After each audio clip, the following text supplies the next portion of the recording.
Halo, dengan saya Bung Ropan. Kembali saya berbicara di Rai Soccer TV. Dan kali ini kita akan fokus kedua penyelenggaraan di bulan September ini, di awal September lah.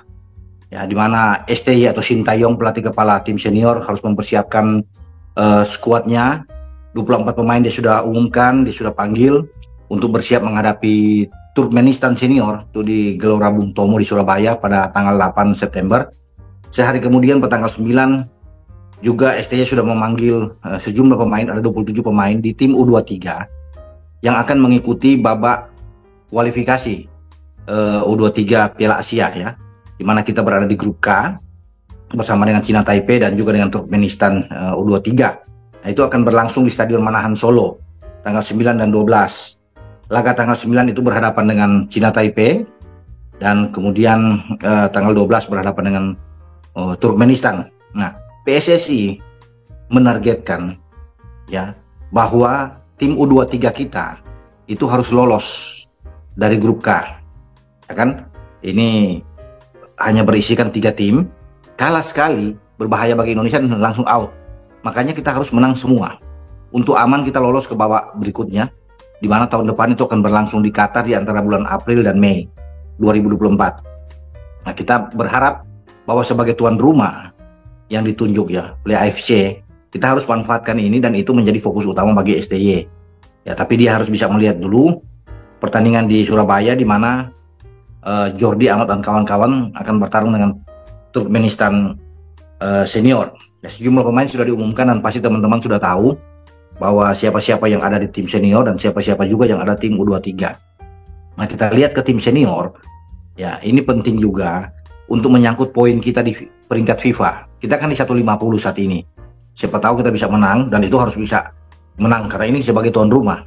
Sayang kalau kita tidak bisa mengalahkan Turkmenistan. Turkmenistan dalam pertandingan FIFA Matchday yang lalu, Juni yang lalu kalah lawan Malaysia. Jadi kalau Malaysia bisa mengalahkan mereka, kita juga bisa mengalahkan Turkmenistan.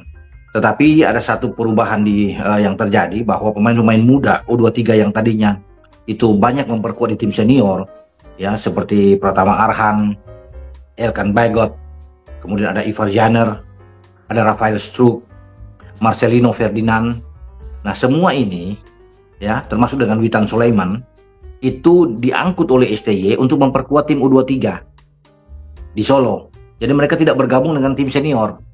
Makanya ada beberapa pemain baru yang diambil oleh STY untuk masuk ya. Ya, untuk bisa bermain di tim senior. Tapi kalau selebihnya itu nama-nama yang sudah kita tahu semua lah. Yang pasti mereka di atas U23. Ya, Jordi Amat, ada Fakhrudin, ada Asnawi Mangku Alam, Kapten. Ya, kemudian ada Mark Klok, Rahmat Irianto, Ricky Kambuaya, Sayuri bersaudara, ya, Yance dan Yakob Sayuri. Itu dipanggil, termasuk dengan penjaga PSM Reza, juga dia ikut di dalam. Jadi, kalau bisa lihat di sini, sebagian besar adalah pemain-pemain yang sudah bermain di tim senior. Tinggal tentunya STY melihat siapa-siapa untuk mengisi di belakang ketika tidak ada Elkan Bagot, siapa yang akan bermain. Ya bisa aja ada Fakhrudin. Ya, karena Rizky Ridho juga yang selalu bermain di tim utama, di tim senior. Sekarang kan Rizky Ridho itu dipanggil untuk masuk di tim U23. Sehingga memang agak mengurangi di belakang. Kan biasanya kan kalau 3 pemain belakang lawan Argentina yang kita tahu bersama, ya ketika kita kalah dengan 0-2 di GBK, dari Rizky Ridho ada Amat, Jordi Amat dan Elkan Bagot. Nah, Ridho dan Elkan kan nggak ada ke tim U23. Nah, sekarang tinggal Jordi sendiri.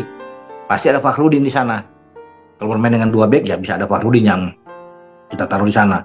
Nah, Sandy Walsh sudah menyatakan bahwa dia siap untuk datang. Ini pemain Cafe Michelin. Bisa bermain di bek kanan, tapi bisa digeser juga bermain dengan di bek tengah kalau dibutuhkan 3 back. Seperti STY kan ingin selalu bermain dengan 3 pemain belakang. Bisa aja. Sandy Walsh bermain agak ke tengah dan Asnawi Mangku Alam itu bermain di kanan. Sain Patinama juga dipanggil. Ini pemain dari Viking, bermain di Liga Norwegia, dan dia akan bermain di kiri. Dia pasti akan mengisi posisi Pratama Arhan, karena Arhan dipanggil ke tim U23. Jadi di belakang itu bisa aja ada Sandi dan juga Sain dimainkan serentak. Ya. Kemudian di tengah pasti dengan Klok, Rahmat Irianto. Itu sudah menjadi tujuan utama bagi dengan ada Ricky Kambuaya yang akan bermain. Sahrul yang akan berada di bawah Mister, gawang timnas Indonesia, atau Nadeo dipanggil kembali.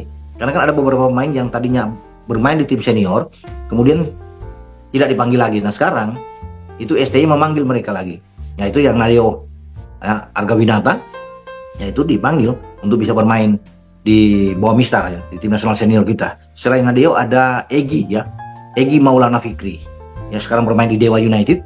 Nah Egy itu diambil lagi untuk bisa bermain di tim senior.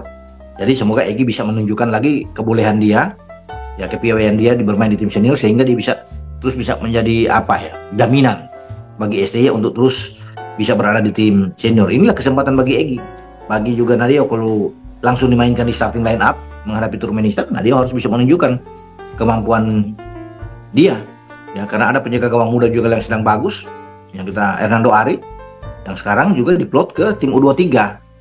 Jadi ini makanya saya bilang ya, bagi Egy itu dan Nadeo harus memanfaatkan kesempatan ini berlaga di tim senior saat menghadapi Turkmenistan. Kita harus menang melawan Turkmenistan. Nah setelah menang melawan Turkmenistan, STY akan ke Solo dan akan membesut. Tapi kemungkinan juga ketika bisa saja STY itu akan fokus ke Solo dan memberikan kesempatan kepada asisten pelatih dia untuk menangani tim senior yang ada di Surabaya. Karena ini kan tesnya sudah dimulai pada tanggal 4. Hari Senin tuh tesnya sudah dimulai tanggal 4 September. Baik yang ada di Surabaya, tim senior, yang baik ada di Solo, untuk tim U23 serentak dimainkan.